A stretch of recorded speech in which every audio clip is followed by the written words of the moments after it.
आकाशवाणी नागपूर. राखी भांडेकर आपल्याला ठळक बातम्या देत आहे. रेल्वे संरक्षण दल, दक्षिण पूर्व मध्य रेल्वे नागपूर विभाग, सार्वजनिक विश्वस्तता अधिनियम 2026 विषयी प्रवाशांना जागरूक करण्यासाठी विभागातील सर्व रेल्वे स्थानकांवर एक विशेष जनजागृती मोहीम राबवत आहे.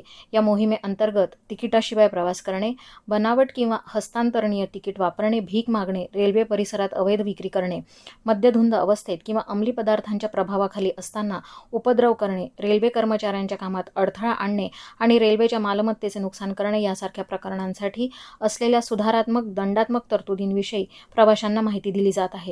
अनेक प्रकरणांमध्ये फौजदारी कारवाईऐवजी आर्थिक दंडाची तरतूद करण्यात आली आहे, ज्यामुळे कायदेशीर कारवाई टाळण्यासाठी विहित दंड भरण्याची मुभा आहे.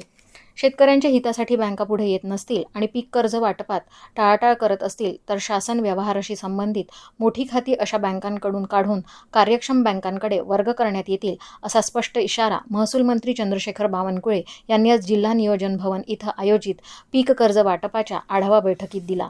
शेतकऱ्यांना वेळेत आणि पुरेसे पीक कर्ज उपलब्ध करून देणे ही बँकांची जबाबदारी असून त्यात कोणतीही हयगय सहन केली जाणार नाही, असं त्यांनी बँकांना सांगितलं. या बैठकीत जलसंधारण आणि जिल्हा विकास आराखड्याबाबतही आढावा घेण्यात आला.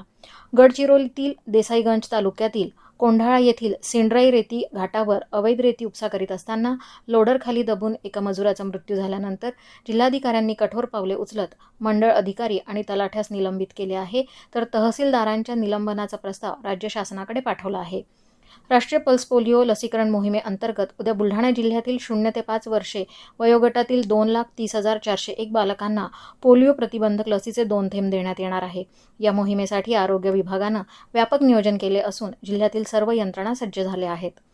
राष्ट्रीय पल्स पोलिओ लसीकरण मोहीम चंद्रपूर इथं उद्या राबवण्यात येणार असून या मोहिमेअंतर्गत चंद्रपूर महानगरपालिका कार्यक्षेत्रात शाळा, समाज मंदिरे, अंगणवाड्या, दवाखाने आदी ठिकाणी एकूण 152 तात्पुरती लसीकरण केंद्रे स्थापन करण्यात येणार आहेत.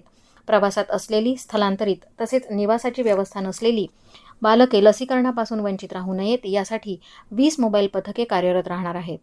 पंतप्रधान नरेंद्र मोदी उद्या आकाशवाणीवरून मन की बातच्या 135व्या भागातून देशवासियांशी संवाद साधणार आहेत.